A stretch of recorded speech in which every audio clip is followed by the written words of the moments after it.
السلام علیکم ورحمۃ اللہ وبرکاتہ نحمده ونصلي ونسلم على رسوله الكريم اما بعد فاعوذ باللہ من الشیطان الرجیم بسم اللہ الرحمن الرحیم اذا جاء نصر اللہ والفتح ورأيت الناس يدخلون في دين الله أفواجا فسبح بحمد ربك واستغفره إنه كان توابا صدق الله مولانا العظيم وبلغنا رسوله النبي الأمين الكريم ونحن على ذلك لمن الشاهدين والشاكرين والحمد لله رب العالمين۔ ایک بار دل لگا کر اپنی اور ساری کائنات کے مرکزی عقیدت آقا نعمت سرکار دو جہاں سرور لامکاں روحی فدا جناب احمد مجتبی محمد مصطفیٰ صلی اللہ تعالی علیہ وسلم کی بارگاہ بے کس پناہ میں ہدیہ درود نچھاور کریں، پڑھیں اللہم صلی علی سیدنا و مولانا محمد معدن الجود والکرم وآلہ الکرام وابنہ الکریم وبارک وسلم صلاة وسلاما علیک یا سیدی یا رسول اللہ صلی اللہ تعالی علیہ وسلم۔ آج کی یہ مبارک و مسعود شب، یہ رمضان مبارک کے دوسرے عشرے کی آخری شب یعنی 20ویں شب ہے، اور تاریخ نبوت کا نہایت عظیم الشان عنوان رمضان مبارک کی 8 ہجری ہے، اور رمضان مبارک کی اسی تاریخ میں 8 ہجری کو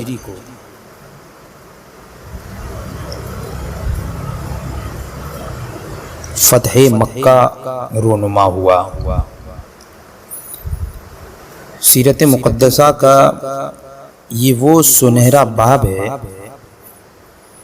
کہ جس کی آب و تاب سے ہر مومن کا قلب قیامت تک مسرتوں کا آفتاب و مہتاب بنا رہے گا، کیونکہ تاجدار دو عالم صلی اللہ تعالی علیہ وسلم نے اس تاریخ سے 8 سال پہلے ہی انتہائی رنجیدگی کے عالم میں اپنے یار غار کو ساتھ لے کر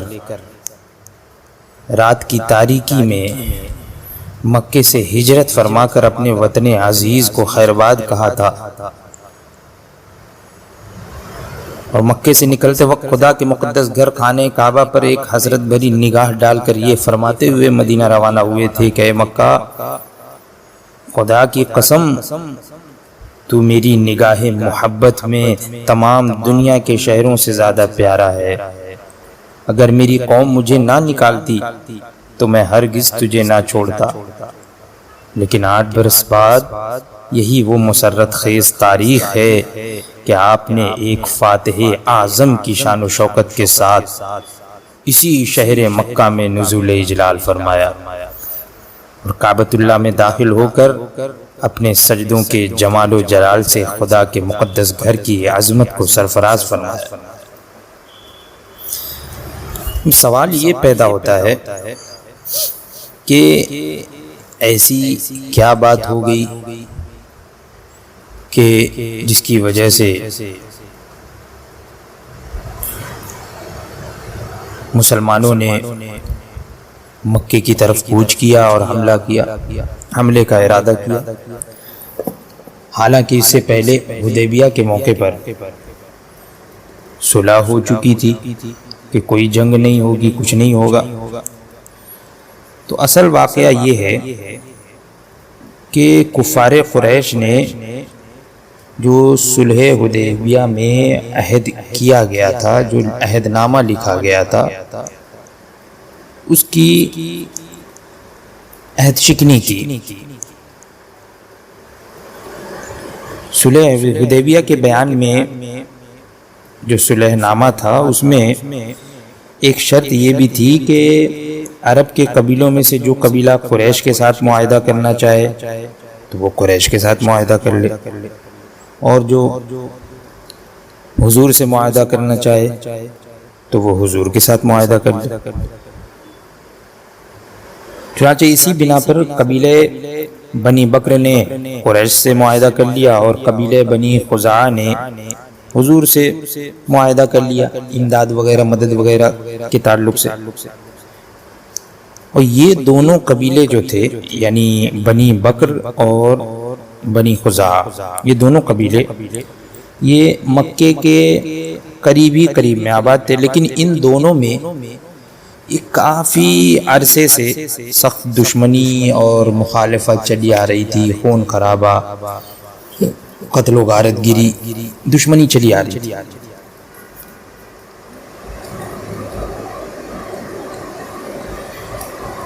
اب یہ صلح حدیبیہ کی وجہ سے ان دونوں کے درمیان کچھ نہ ہوا، لیکن ایک مرتبہ ایسا ہوا کہ قبیلہ بنی بکر نے قبیلہ بنی خزاعہ سے اپنی پرانی دشمنی کا انتقام لینا چاہا، اور پھر اس قبیلے نے اپنے حلیف یعنی کفار قریش سے مل کر اور بالکل اچانک طور پر قبیلہ بنی خزاعہ پر حملہ کر دیا۔ بہت سارے لوگوں پر ظلم کیا گیا، قتل کیا گیا، مال لوٹا گیا، انہیں مارا گیا۔ حدیث پاک میں حضرت ام المؤمنین حضرت میمونہ رضی اللہ تعالی عنہا کا بیان ہے کہ ایک رات حضور اکرم صلی اللہ تعالی علیہ وسلم کاشانہ نبوت میں وضو فرما رہے تھے کہ اچانک آپ نے بلند آواز سے 3 مرتبہ یہ فرمایا، لبیک لبیک لبیک، میں حاضر ہوں۔ پھر آپ نے 3 مرتبہ بلند آواز سے ارشاد فرمایا، نصرتا نصرتا نصرتا، یعنی تمہیں مدد مل گئی۔ جب حضور وضو خانے سے باہر تشریف لائے تو میں نے عرض کیا، رسول اللہ صلی اللہ علیہ وسلم آپ تنہائی میں کس سے گفتگو فرما رہے تھے؟ ارشاد فرمایا، میمونہ غضب ہو گیا، میرے حلیف بنی خزاعہ پر بنی بکر اور کفار قریش نے حملہ کر دیا ہے، اور اس مصیبت و بے کسی کے وقت میں بنی خزاعہ نے وہاں سے چلا کر مجھے مدد کے لیے پکارا ہے، مجھ سے مدد طلب کی ہے، اور میں نے ان کی پکار سن کر ان کی ڈھارس بندھانے کے لیے ان کو جواب دیا ہے۔ سبحان اللہ۔ حضور اقدس صلی اللہ تعالی علیہ وسلم بنفس نفیس مدینہ منورہ میں جلوہ گر ہیں، اور بنو خزاعہ مکے کے قریب ہیں، وہاں سے انہوں نے استمداد کیا، مدد کے لیے حضور کو پکارا، اور یہاں پر حضور سن رہے ہیں۔ دور و نزدیک کے سننے والے وہ کان لالے کرامت پہ لاکھوں سلام۔ اور یہی ہوا کہ 3 دن ابھی نہیں گزرے تھے کہ بنی خزاعہ کے 40 افراد حضور اقدس صلی اللہ تعالی علیہ وسلم کی خدمت میں حاضر ہوئے۔ حضور اقدس صلی اللہ علیہ وسلم نماز فجر کے لیے مسجد میں تشریف لے گئے، اور نماز سے فارغ ہوئے تو حضور نے دیکھا کہ بنی خزاعہ کے مظلومین نے رجز کے اشعار کو بلند آواز سے پڑھنا شروع کر دیا ہے، اور حضور اکرم صلی اللہ علیہ وسلم اور اصحاب کرام نے ان کی اس پر درد اور رقت انگیز فریاد کو بغور سنا۔ وہ اشعار تھے جن میں سے ایک یہ بھی شعر تھا کہ یا ربی انی ناشد محمدا حلف ابینا و ابیہ الاتلدا، کہ اللہ میں محمد صلی اللہ علیہ وسلم کو وہ معاہدہ یاد دلاتا ہوں جو ہمارے ان کے باپ داداؤں کے درمیان قدیم زمانے سے ہو چکا ہے۔ پورے اشعار ان لوگوں نے رجز کے انداز میں گنگنائے، لوگوں پر رقت طاری ہوئی۔ یہ بھی ایک شعر تھا کہ ان قریشا اخلفوک الموعدا ونقضوا میثاق الموکدا، یقیناً قریش نے آپ سے وعدہ خلافی کی ہے اور آپ سے مضبوط معاہدہ کر کے ان لوگوں نے معاہدے کو توڑ ڈالا ہے۔ ان اشعار کو سن کر حضور نے ان لوگوں کو تسلی دی، فرمایا کہ گھبراؤ نہیں، میں تمہاری امداد کے لیے تیار ہوں۔ اس کے بعد حضور نے قریش کے پاس قاصد بھیجا، 3 شرطیں آپ نے پیش فرمائی کہ ان میں سے کوئی ایک شرط جو ہے وہ قریش منظور کر لیں۔ 3 شرطیں، ایک تو یہ کہ بنی خزاعہ کے مقتولوں کا خون بہا دیا جائے، ان کے خون کا بدلہ دیا جائے۔ دوسرا یہ کہ قبیلے قریش جو ہے وہ قبیلے بنو بکر کی حمایت سے الگ ہو جائے، کیونکہ ان لوگوں نے عہد شکنی کی ہے، تو اس لیے قریش جو ہے وہ قبیلے بنو بکر سے الگ ہو جائے، حمایت سے الگ ہونے کا اعلان کر دے۔ اور پھر یا تو اعلان کر دیا جائے کہ حدیبیہ کا جو معاہدہ ہوا ہے وہ ٹوٹ گیا ہے، جو مسلمانوں سے ہم سے جو قریش نے معاہدہ کیا اس کے توڑنے کا اعلان کر دیا جائے۔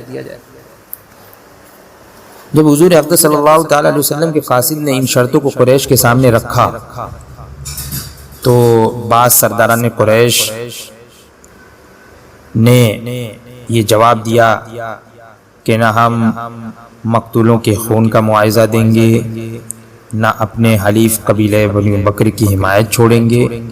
ہاں ہمیں تیسری شرط منظور ہے اور ہم اعلان کرتے ہیں کہ حدیبیہ کا معاہدہ ٹوٹ گیا۔ یہاں سے صلح حدیبیہ جو ہوئی تھی، حدیبیہ میں جو صلح ہوئی تھی، جو معاہدہ ہوا تھا، وہ صلح ٹوٹ گئی، وہ معاہدہ ٹوٹ گیا۔ اس توڑنے کا کفار قریش نے اعلان کر دیا ان کے حضور کے قاصد کے سامنے۔ لیکن جب قاصد چلے گئے تو اس کے بعد قریش کو اپنے اس جواب پر ندامت ہوئی، شرمندگی ہوئی کہ یہ ہم لوگوں نے کیا کر دیا۔ چنانچہ کچھ ہی دنوں بعد جو ہے چند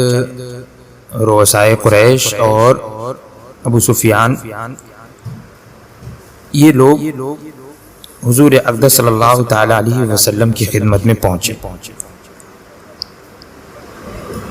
ابو سفیان ابھی ایمان نہیں لائے تھے، پہلے اپنی بیٹی حضرت ام المؤمنین حضرت ام حبیبہ رضی اللہ تعالی عنہا کے مکان پر پہنچے اور بستر پر ابھی بیٹھنا ہی چاہا تھا کہ حضرت ام حبیبہ رضی اللہ تعالی عنہا نے جلدی سے بستر کو لپیٹ دیا، اٹھا دیا۔ ابو سفیان نے حیران ہو کر پوچھا کہ بیٹی تم نے بستر کیوں اٹھا لیا؟ کیا بستر کو میرے قابل نہیں سمجھا یا مجھ کو بستر کے قابل نہیں سمجھا؟ ام المؤمنین نے جواب دیا کہ یہ رسول اللہ کا بستر ہے، تم مشرک اور نجس ہو، اس لیے میں نے یہ گوارا نہیں کیا کہ تم رسول اللہ کے بستر پر بیٹھو۔ اللہ اکبر! ایک بیٹی اپنے باپ کو جواب دے رہی ہے۔ قرآن پاک میں وہی ارشاد ہوا، لا تجد قوما یؤمنون باللہ والیوم الآخر یوادون من حاد اللہ ورسولہ ولو كانوا آباءهم او ابناءهم او اخوانهم او عشیرتهم اولئک کتب فی قلوبهم الایمان وایدهم بروح منہ۔ یہ ایمان والے کہ ایمان کی خاطر کہ یہ اللہ اور رسول پر ایمان لانے والے، تو یہ چاہے اب ان کے باپ دادا ہی کیوں نہ ہو، کوئی بھی ہو، لیکن وہ ان کے لیے ایمان نہیں چھوڑ سکتے۔ اگر وہ اسلام کے دشمن ہیں تو وہ ہمارے دشمن ہیں، اگرچہ ہمارے باپ دادا کیوں نہ ہو، ہمارے بیٹے کیوں نہ ہو، بھائی کیوں نہ ہو، قریبی رشتہ دار کیوں نہ ہو۔ یہ سن کر ابو سفیان کے دل پر چوٹ لگی، رنجیدہ ہوئے اور وہاں سے چلے گئے اور حضور اقدس صلی اللہ علیہ وسلم کی خدمت میں حاضر ہو کر اپنا مقصد بیان کیا کہ ہم آئے ہیں اور غلطی ہو گئی ہم سے۔ حضور نے کوئی جواب نہیں دیا۔ پھر ابو سفیان حضرت ابو بکر صدیق، حضرت عمر، حضرت علی، ان تمام لوگوں کے پاس بھی گئے اور ان سب حضرات نے بھی جواب دیا کہ ہم جو ہے وہ کچھ نہیں کر سکتے۔ حضرت علی کے پاس جب ابو سفیان پہنچے تو وہاں حضرت بی بی فاطمہ اور حضرت امام حسن ابھی چھوٹے وہ بھی تھے۔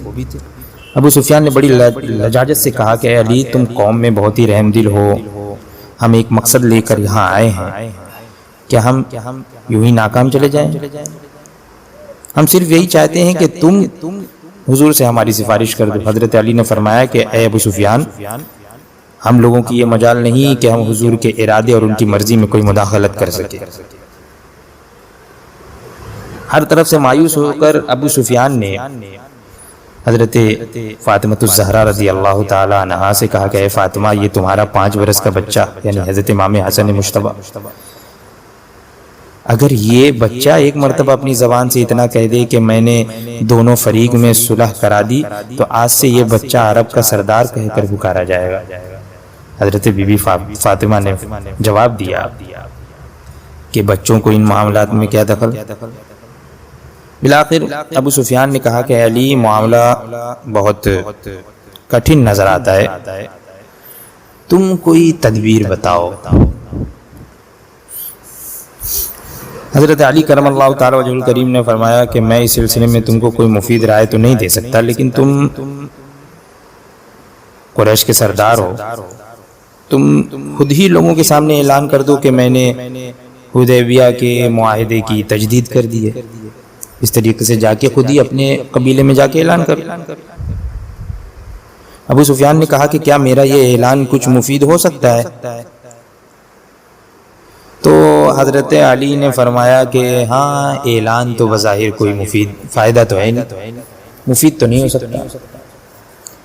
ہاں، ان کا دل رکھنے کے لیے تم وہاں جا کے خود ہی سے اپنی طرف سے اعلان کر دو، لیکن یہ میری نظر میں بھی کوئی مفید نہیں ہے۔ ابو سفیان وہاں سے مسجد نبوی میں آئے اور بلند آواز سے مسجد میں اعلان کر دیا کہ میں نے حدیبیہ کی معاہدے کی تجدید کر دی ہے، مگر مسلمانوں میں سے کسی نے بھی کوئی جواب نہیں دیا۔ ابو سفیان یہ اعلان کر کے مکہ روانہ ہو گئے۔ مکہ پہنچے تو قریش نے پوچھا کہ مدینے میں کیا ہوا؟ ابو سفیان نے ساری داستان بیان کر دی۔ تو قریش نے سوال کیا کہ جب تم نے اپنی طرف سے معاہدے حدیبیہ کی تجدید کا اعلان کیا تو کیا محمد صلی اللہ تعالی وسلم نے اس کو قبول کر لیا؟ ابو سفیان نے کہا نہیں۔ یہ سن کر قریش نے کہا یہ تو کچھ بھی نہیں ہوا، یہ نہ تو صلح ہے کہ ہم اطمینان سے بیٹھے، نہ یہ جنگ ہے کہ لڑائی کا سامان کیا جائے۔ اور یہاں اس کے بعد حضور اقدس صلی اللہ تعالی وسلم نے لوگوں کو جنگ کی تیاری کا حکم دے دیا۔ حضرت عائشہ صدیقہ رضی اللہ تعالی عنہا سے بھی فرما دیا کہ جنگ کے ہتھیار درست کریں، اور جتنے قبیلے تھے حلیف قبائل ان کو بھی جنگی تیاریوں کے لیے حکم بھیج دیا گیا، مگر کسی کو حضور نے یہ نہیں بتایا کہ کس سے جنگ کا ارادہ ہے، کہاں کی جنگ کا ارادہ ہے، یہاں تک کہ حضرت ابوبکر صدیق سے بھی آپ نے کچھ نہیں فرمایا۔ چنانچہ حضرت ابوبکر صدیق رضی اللہ تعالیٰ عنہ حضرت بی بی عائشہ صدیقہ رضی اللہ تعالیٰ عنہ کے پاس آئے اور دیکھا کہ وہ جنگی ہتھیار نکال رہی ہیں، تو آپ نے دریافت کیا کہ کیا حضور نے حکم دیا ہے؟ اور اس کی ہاں۔ پھر آپ نے پوچھا کہ کیا تمہیں کچھ معلوم ہے کہ کہاں کا ارادہ ہے؟ حضرت عائشہ صدیقہ نے فرمایا کہ خدا کی قسم مجھے یہ معلوم نہیں۔ انتہائی خاموشی اور رازداری کے ساتھ حضور نے جنگ کی تیاری فرمائی، اور مقصد یہ تھا کہ مکے والوں کو خبر نہ ہونے پائے اور اچانک ان پر حملہ کر دیا جائے۔ لیکن صحابہ کرام کی جماعت میں ایک صحابی تھے حضرت حاطب بن ابی بلتعہ رضی اللہ تعالیٰ عنہ، جو ایک معزز صحابی تھے۔ انہوں نے قریش کو ایک خط اس مضمون کا لکھ دیا کہ رسول اللہ صلی اللہ علیہ وسلم جنگ کی تیاریاں کر رہے ہیں، لہذا تم لوگ ہوشیار ہو جاؤ۔ اس خط کو انہوں نے ایک عورت کے ذریعے مکہ بھیجا۔ اللہ تبارک و تعالیٰ نے اپنے حبیب پاک صلی اللہ تعالیٰ علیہ وسلم کو علم غیب عطا فرمایا تھا۔ آپ عالم ما کان و ما یکون ہیں۔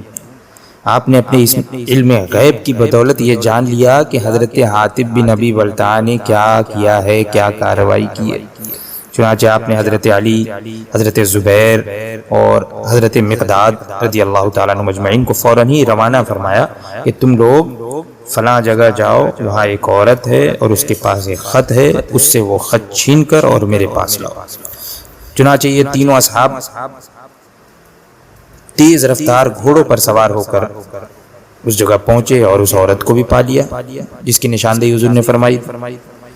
اس سے خط مانگا، ان لوگوں نے طلب کیا تو اس نے کہا کہ میرے پاس کوئی خط نہیں۔ حضرت علی نے فرمایا کہ خدا کی قسم اللہ کے رسول کبھی کوئی جھوٹی بات نہیں کہہ سکتے، نہ ہم لوگ جھوٹے ہیں، لہٰذا تو خط نکال کر ہمیں دے دے ورنہ ہم تجھ کو ننگی کر کے تلاشی لیں۔ جب عورت مجبور ہو گئی تو اس نے اپنے بالوں کے جوڑے میں سے وہ خط نکال کر دے دیا۔ جب یہ لوگ خط لے کر بارگاہ رسالت میں پہنچے تو آپ نے حضرت حاطب بن ابی بلتع کو بلایا اور فرمایا کہ اے حاطب، یہ تم نے کیا کیا؟ انہوں نے عرض کیا، رسول اللہ صلی اللہ علیہ وسلم، آپ میرے بارے میں جلدی نہ فرمائیں، نہ میں نے اپنا دین بدلا ہے نہ میں مرتد ہوا ہوں، میرے خط کے لکھنے کی وجہ صرف یہ ہے کہ مکے میں میرے بیوی بچے ہیں، مگر مکے میں میرا کوئی رشتہ دار نہیں ہے جو میرے بیوی بچے کی خبرگیری اور نگہداشت کر سکے۔ میرے علاوہ دوسرے تمام مہاجرین کے عزیز و اقارب مکے میں موجود ہیں جو ان کے اہل و عیال کی دیکھ بھال کرتے رہتے ہیں، اس لیے میں نے یہ خط لکھ کر قریش پر اپنا ایک احسان رکھ دیا تاکہ میں ان کی ہمدردی حاصل کر لوں اور وہ میرے اہل و عیال کے ساتھ کوئی برا سلوک نہ کریں۔ یا رسول اللہ، میرا ایمان ہے کہ اللہ تعالیٰ ضرور ان کافروں کو شکست دے گا اور میرے اس خط سے کفار کو ہرگز کوئی فائدہ حاصل نہیں ہو سکتا۔ حضور نے حضرت حاطب کی اس بیان کو سن کر اور ان کے عذر کو قبول فرما لیا، مگر حضرت عمر اس خط کو دیکھ کر اس قدر غضب میں آئے، طیش میں آ گئے کہ آپ سے باہر ہو گئے اور اس کی، یا رسول اللہ مجھے اجازت دیجیے میں اس کی گردن اڑا دوں۔ دوسرے صحابہ کرام بھی غضب میں بھر گئے، لیکن رحمت عالم صلی اللہ تعالی علیہ وسلم کی جبین رحمت پر ایک ذرا شکن بھی نہیں آئی۔ آپ نے حضرت عمر سے ارشاد فرمایا، اے عمر، کیا تمہیں خبر نہیں کہ حاطب اہل بدر میں سے ہیں اور اللہ تعالیٰ نے اہل بدر کو مخاطب کر کے فرما دیا ہے کہ تم جو چاہو کرے، تم سے کوئی مؤاخذہ نہیں ہے۔ یہ بدری صحابی، یہ سن کر حضرت عمر کی آنکھیں نم ہو گئی،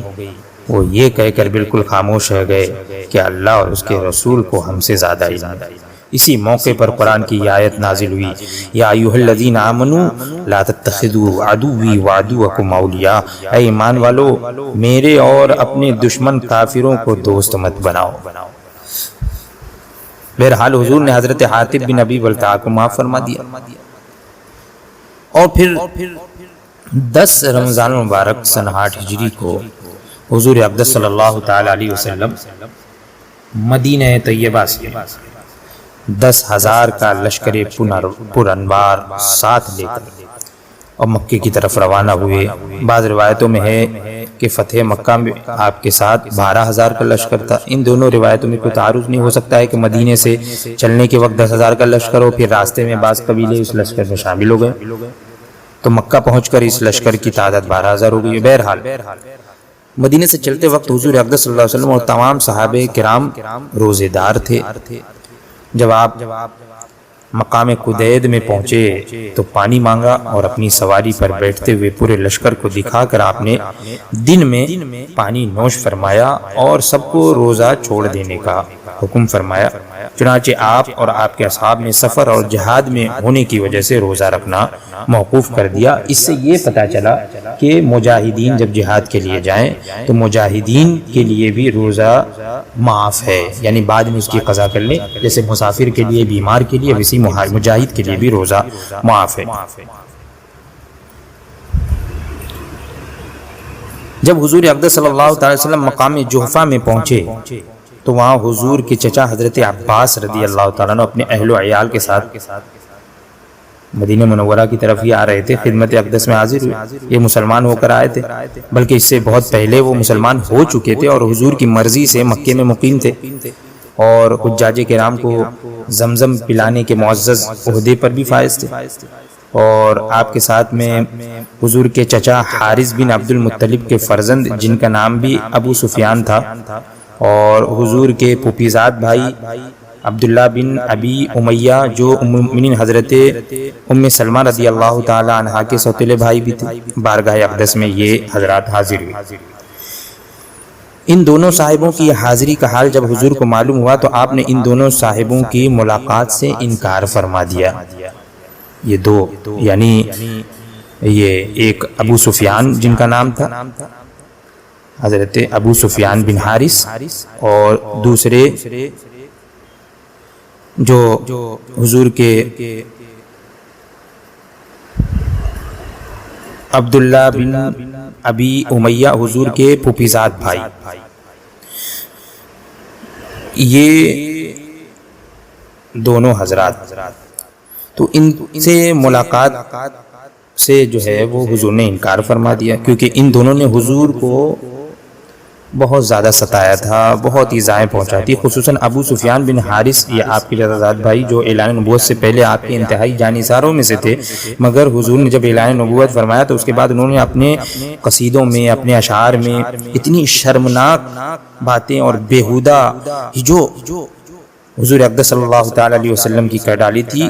کہ حضور کا دل زخمی ہو گیا تھا۔ اس لیے آپ ان دونوں سے انتہائی ناراض و بیزار تھے، مگر ام المؤمنین حضرت ام سلمہ رضی اللہ تعالی عنہا نے ان دونوں کا قصور معاف کرنے کے لیے بہت ہی پرزور سفارش کی، اور ابو سفیان بن حارث نے یہ کہہ دیا کہ اگر حضور نے میرا قصور معاف نہ فرمایا تو میں اپنے چھوٹے چھوٹے بچوں کو لے کر عرب کے ریگستان میں چلا جاؤں گا، تاکہ وہاں بغیر دانہ پانی کے بھوک پیاس سے تڑپ تڑپ کر میں اور میرے سب بچے مر کر فنا ہو جائیں۔ حضرت ام سلمہ نے بارگاہ رسالت میں آپ دیدہ ہو کر عرض کیا، یا رسول اللہ، کیا آپ کے چچا کا بیٹا اور آپ کی پھوپھی کا بیٹا تمام انسانوں سے زیادہ بد نصیب ہوئیں گے؟ کیا ان دونوں کو آپ کی رحمت سے کوئی حصہ نہیں ملے گا؟ جان چھڑکنے والی بیوی کے ان درد انگیز کلمات سے رحمت للعالمین کے رحمت بھرے دل میں رحم و کرم اور عفو و درگزر کے سمندر موجیں مارنے لگے۔ پھر حضرت علی نے ان دونوں کو یہ مشورہ دیا کہ تم دونوں اچانک بارگاہ رسالت میں جا کر کھڑے ہو جاؤ، اور جس طرح حضرت یوسف علیہ السلام کے بھائیوں نے کہا تھا حضرت یوسف علیہ السلام کے دربار میں، وہی تم بھی کہو۔ کیا کہا تھا؟ انہوں نے کہا تھا کہ لقد آثرک اللہ علینا وان کنا لخاطئین، یعنی یقیناً آپ کو اللہ تعالیٰ نے ہم پر فضیلت دی ہے، بلا شبہ ہم خطاوار ہیں۔ چنانچہ ان دونوں صاحبان نے دربار رسالت میں اچانک حاضری دی۔ یکدم رحمت عالم صلی اللہ علیہ وسلم کی جبین رحمت پر رحم و کرم کے ہزاروں ستارے چمکنے لگی، اور آپ نے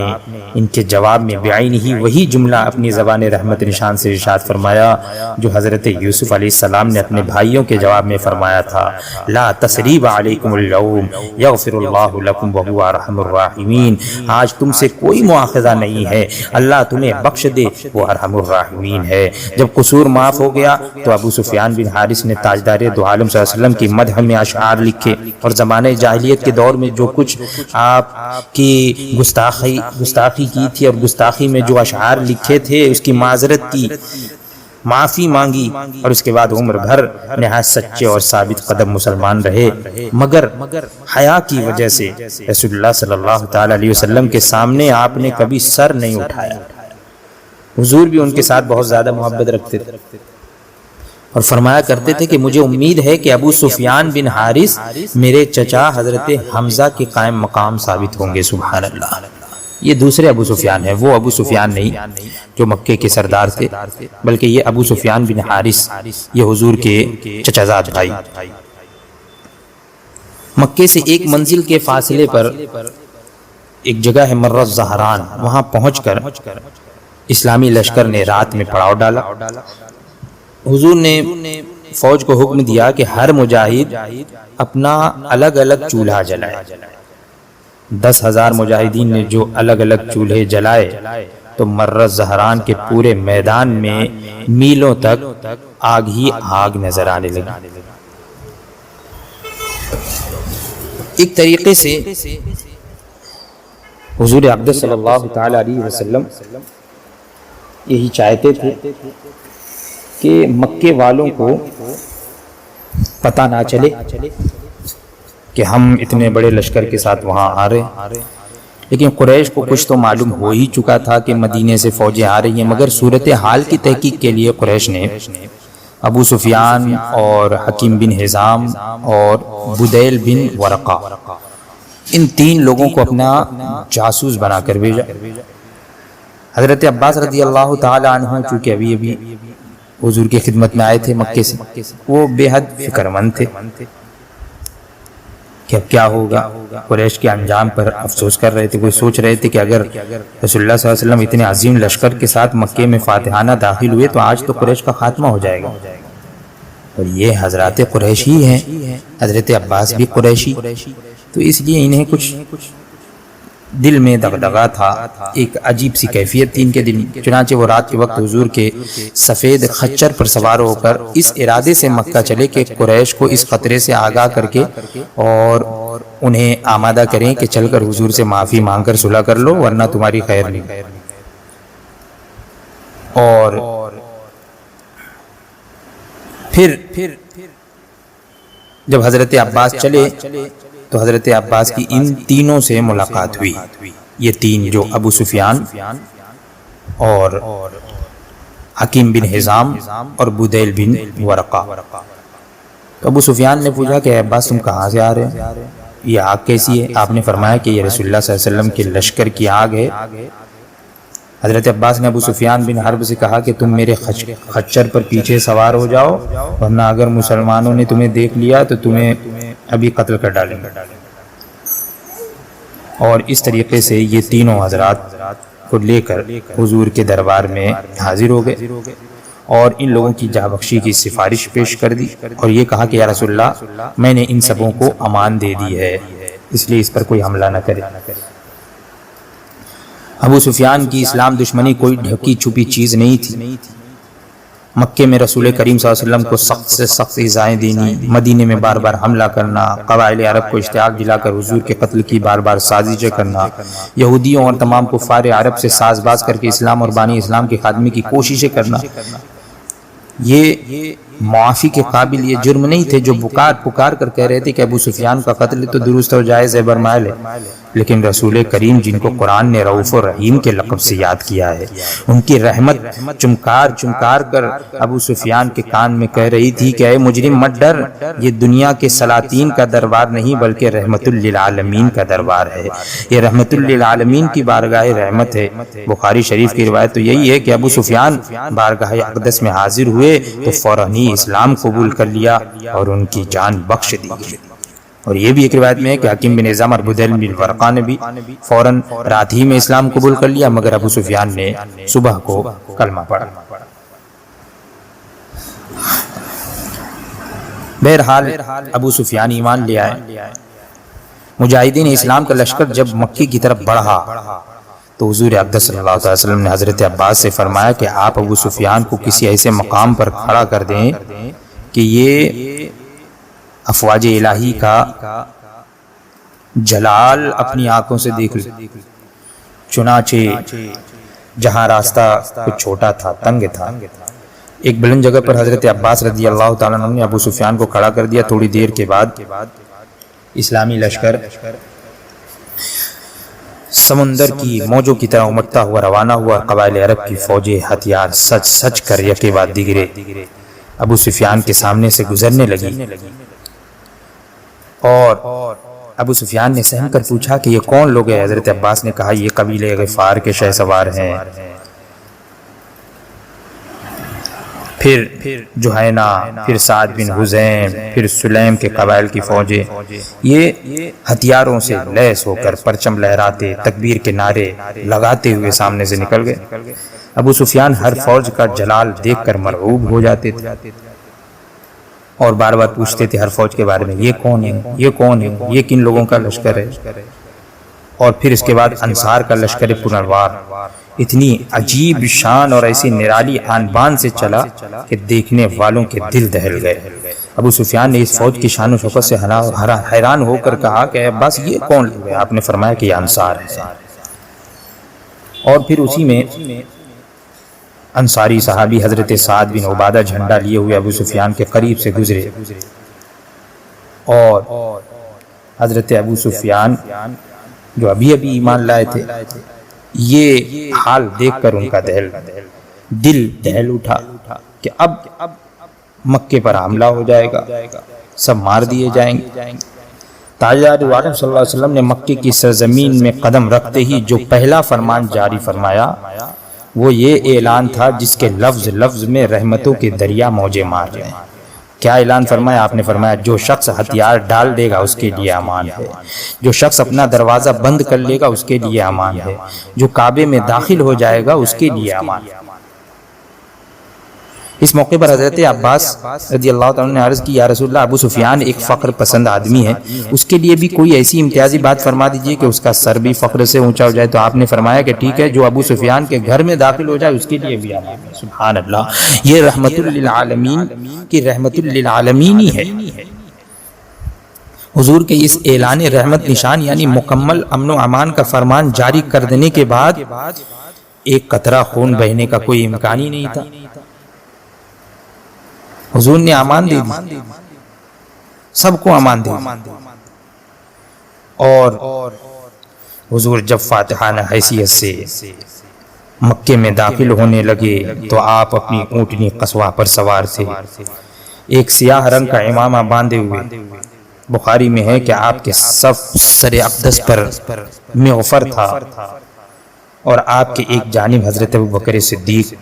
دوسری جانب اسید بن حضیر رضی اللہ تعالیٰ عنہ۔ آپ کے چاروں طرف جوش میں بھرا ہوا، ہتھیاروں میں ڈوبا ہوا لشکر اسلام، جس کے درمیان کوکب نبوی تھا۔ اس شان و شوکت کو دیکھ کر ابو سفیان نے حضرت عباس سے کہا کہ عباس تمہارا بھتیجا تو بادشاہ ہو گیا۔ حضرت عباس نے جواب دیا کہ تیرا برا ہو اے ابو سفیان، یہ بادشاہت نہیں بلکہ یہ نبوت ہے۔ اس شاہانہ جلوس کے جاہو جلال کے باوجود شہنشاہ رسالت کی شان تواضع کا یہ عالم تھا کہ آپ سورہ فتح کی تلاوت فرماتے ہوئے اس طرح سر جھکائے ہوئے اونٹنی پر بیٹھے ہوئے تھے کہ آپ کا سر اونٹنی کے پالان سے لگ جاتا تھا۔ آپ کی یہ کیفیت تواضع خداوند قدوس کا شکر ادا کرنے اور اس کی بارگاہ عظمت میں اپنے عز و نیاز مندی کا اظہار کرنے کے لیے تھی۔ بخاری کی روایت ہے کہ حضور اقدس صلی اللہ علیہ وسلم فتح مکہ کے دن حضرت علی کی بہن ام ہانی بنت ابی طالب کے مکان پر تشریف لے گئے پہلے، اور وہاں پر آپ نے غسل فرمایا، اور پھر حضور کا جھنڈا یہ ہجون میں، جس کو آج کل اس جگہ کو جنت المعلا کہتے ہیں، جہاں قبرستان بھی ہے، مسجد الفتح وہاں پر ایک ہے، وہاں پر آپ نے اپنا جھنڈا گاڑا۔ پھر آپ اپنی اونٹنی پر سوار ہو کر اور حضرت اسامہ بن زید کو اونٹنی پر اپنے پیچھے بٹھا کر مسجد حرام کی طرف روانہ ہوئے، اور حضرت بلال بھی ساتھ میں تھے۔ آپ نے مسجد حرام میں اپنی اونٹنی کو بٹھایا اور کعبے کا طواف کیا، حجر اسود کو بوسہ لیا۔ یہ انقلاب زمان کہ حضرت ابراہیم خلیل اللہ علیہ الصلوۃ والسلام، جن کا لقب بت شکن ہے، ان کی یادگار خانہ کعبہ کے اندر 360 بتوں کی قطار تھی۔ فاتح مکہ حضور اقدس صلی اللہ تعالی علیہ وسلم کا حضرت خلیل کا جانشین جلیل ہونے کی حیثیت سے سب سے پہلا فرض تھا کہ یادگار خلیل کو بتوں کی نجس اور گندی آلائشوں سے پاک کرے۔ چنانچہ آپ خود بنفس نفیس ایک چھڑی لے کر کھڑے ہوئے اور ان بتوں کو چھڑی کی نوک سے ٹھوکے مار مار کر منہ کے بل گراتے جاتے اور یہ آیت تلاوت فرماتے جاتے، جاء الحق وزہق الباطل ان الباطل کان زہوقا، یعنی حق آ گیا اور باطل مٹ گیا، اور باطل مٹنے ہی کی چیز تھی۔ خانہ کعبہ کے اندر باہر جتنے بھی بت تھے سب کو آپ نے توڑ دیا، سب منہ کے بل گرا دیے گئے۔ اس کے بعد آپ نے طواف فرمایا۔ اس کے بعد شہنشاہ کونین نے اس ہزاروں کے مجمع میں جو قریش کے لوگ تھے ایک گہری نگاہ ڈالی تو دیکھا سر جھکائے، نگاہیں نیچی کیے ہوئے، لرزاں و ترساں اشراف قریش کھڑے ہوئے۔ ان ظالموں اور جفاکاروں میں وہ لوگ بھی تھے جنہوں نے آپ کے راستوں میں کانٹے بچھائے تھے، وہ لوگ بھی تھے جو بارہا آپ پر پتھروں کی بارش کر چکے تھے، وہ خوخار بھی تھے جنہوں نے بار بار آپ پر قاتلانہ حملے کیے تھے، وہ بے رحم اور بے درد بھی تھے جنہوں نے آپ کے دندان مبارک کو شہید کیا تھا، آپ کے چہرے انور کو لہو لہان کر ڈالا تھا، وہ اوباج بھی تھے جو برسہ برس تک اپنی بہتان تراشیوں اور شرمناک گالیوں سے آپ کے قلب مبارک کو زخمی کر چکے تھے، وہ صفاق و درندے صفت بھی تھے جو آپ کے گلے میں چادر کا پھندا ڈال کر آپ کا گلا گھونٹ چکے تھے، وہ ظلم و ستم کے مجسمے اور پاپ کے پتلے بھی تھے جنہوں نے آپ کی صاحبزادی حضرت زینب کو نیزہ مار کر اونٹ سے گرا دیا تھا اور ان کا حمل ثابت ہو گیا تھا، وہ آپ کے خون کے پیاسے بھی تھے جن کی تشنہ لبی اور پیاس ختم خون نبوت کے سوا کسی چیز سے نہیں بجھ سکتی تھی، وہ جفاکار اور خوخار بھی تھے جن کے جارحانہ حملوں اور ظالمانہ یلغار سے بار بار مدینہ منورہ کے در و دیوار ہل چکے، حضور کے پیارے چچا حضرت حمزہ کے قاتل، ان کے ناک کان کاٹنے والے، ان کی آنکھیں پھوڑنے والے، ان کا جگر چبانے والے بھی اس مجمع میں موجود تھے، وہ ستمگار جنہوں نے شمع نبوت کے جان نثار پروانوں حضرت بلال، حضرت صہیب، حضرت عمار، حضرت حباب، حضرت خبیب، حضرت زید بن دسنہ وغیرہ رضی اللہ تعالیٰ عنہم کو رسیوں سے باندھ باندھ کر کوڑے مار مار کر جلتی ہوئی ریتوں پر لٹایا تھا، کسی کو آنکھ سے دیکھتے ہوئے کوئلوں پر سلایا گیا تھا، کسی کو چٹائیوں میں لپیٹ لپیٹ کر ناکوں میں دھوئیں دیے تھے، سینکڑوں بار گلا گھونٹا تھا۔ یہ تمام جور و جفا اور ظلم و ستمگاری کے پیکر جن کے جسم کے رونگٹے اور بدن کے بال بال ظلم و عدوان اور سرکشی و طغیان کے وبال سے خوفناک جرموں اور شرمناک مظالم کے پہاڑ بن چکے تھے، آج یہ سب کے سب 10-12 ہزار مہاجرین و انصار کے لشکر کے حراست میں مجرم بنے ہوئے کھڑے کانپ رہے تھے، اپنے دلوں میں یہ سوچ رہے تھے کہ شاید آج ہماری لاشوں کا کتوں سے نچوا کر ہماری بوٹیاں چیلوں اور کووں کو کھلا دی جائیں گی، انصار و مہاجرین کی غضبناک فوجیں ہمارے بچے کو خاک و خون میں ملا کر ہماری نسلوں کو نیست و نابود کر ڈالیں گی، ہماری بستیوں کو تاخت و تاراج کر کے تہس نہس کر ڈالیں گی۔ ان مجرموں کے سینوں میں خوف و ہراس کا طوفان اٹھ رہا تھا، دہشت اور ڈر سے ان کے بدنوں کی بوٹی بوٹی پھڑک رہی تھی، دل دھڑک رہے تھے، کلیجے منہ میں آ گئے تھے، عالمی آس میں انہیں زمین سے آسمان تک دھوئیں کے خوفناک بادل نظر آ رہے تھے۔ اسی مایوسی اور نا امیدی کے خطرناک فضا میں اچانک شہنشاہ رسالت کی نگاہ رحمت ان کی طرف متوجہ ہوئی اور ان مجرموں سے آپ نے پوچھا کہ بولو، تم کو کچھ معلوم ہے کہ آج میں تم سے کیا معاملہ کرنے والا ہوں، تمہارے ساتھ کیسا سلوک کرنے والا ہوں؟ اس دہشت انگیز اور خوفناک سوالوں سے مجرمین حواس باختہ ہو کر کانپ اٹھے، لیکن جبین رحمت کے پیغمبرانہ تیور کو دیکھ کر امید و بیم کے محشر میں لرزتے ہوئے سب یک زبان ہو کر بولے، اخن کریم وابن اخن کریم، آپ تو کرم والے بھائی ہیں، کرم والے باپ کے بیٹے ہیں۔ سب کی للچائی ہوئی نظریں جمال نبوت کا منہ تک رہی تھی، سب کے کان شہنشاہ نبوت کا فیصلہ کن جواب سننے کے منتظر تھے کہ یکدم تباہتاً فاتح مکہ نے اپنی کریمانہ لہجے میں ارشاد فرمایا، لا تثریب علیکم اليوم فاذهبوا انتم الطلقاء، آج تم پر کوئی الزام نہیں ہے، جاؤ تم سب آزاد ہو۔ سبحان اللہ، بالکل غیر متوقع طور پر ایک دم اچانک یہ فرمان رسالت سن کر سب مجرموں کی آنکھیں فرتے ندامت سے اشکبار ہو گئی، آنکھوں سے آنسو جاری ہو گئے، ان کو دلوں کی گہرائیوں سے جذبات شکریہ کے آثار اور آنسوؤں کی دھار بن کر ان کے رخسار پر مچلنے لگے۔ کفار کی زبانوں پر لا الہ الا اللہ محمد الرسول اللہ کے نعروں سے حرم کعبہ کے در و دیوار پر ہر طرف انوار کی بارش ہونے لگی۔ ناگہاں بالکل ہی اچانک اور دفعتاً ایک عجیب انقلاب برپا ہو گیا، سما ہی بدل گیا، فضا ہی پلٹ گئی، یکدم ایسا محسوس ہونے لگا کہ جہاں تاریک تھا بے نور تھا اور سخت کالا تھا، جہاں تاریک تھا بے نور تھا اور سخت کالا تھا، کوئی پردے سے کیا نکلا کہ گھر گھر میں اجالا تھا۔ کفار نے مہاجرین کی جائیدادوں، مکانوں، دکانوں پر غاصبانہ قبضہ جما لیا تھا۔ اب وقت آ گیا تھا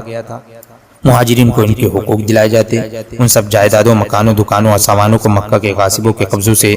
نکال کر اور مہاجرین کو سپرد کیے جاتے، لیکن شہنشاہ رسالت نے مہاجرین کو حکم دے دیا کہ وہ اپنی کل جائیدادیں خوشی خوشی مکے والے کو ہبہ کر دے۔ سبحان اللہ،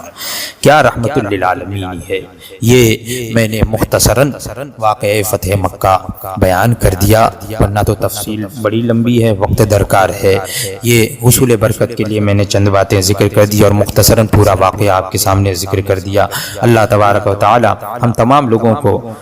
ان صحابہ کرام رضوان اللہ تعالی علیہم اجمعین کے جذبہ ایثار و قربانی سے حصہ عطا فرمائے، ان کے ایمان سے ہمیں ایمان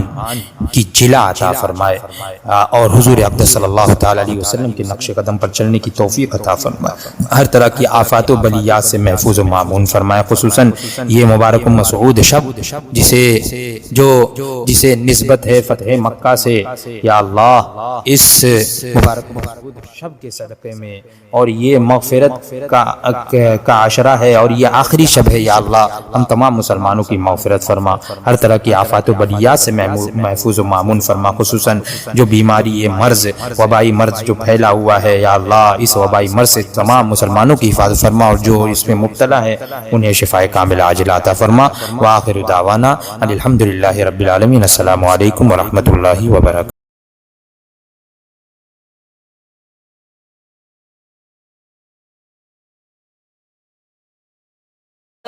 صلی وسلم دائما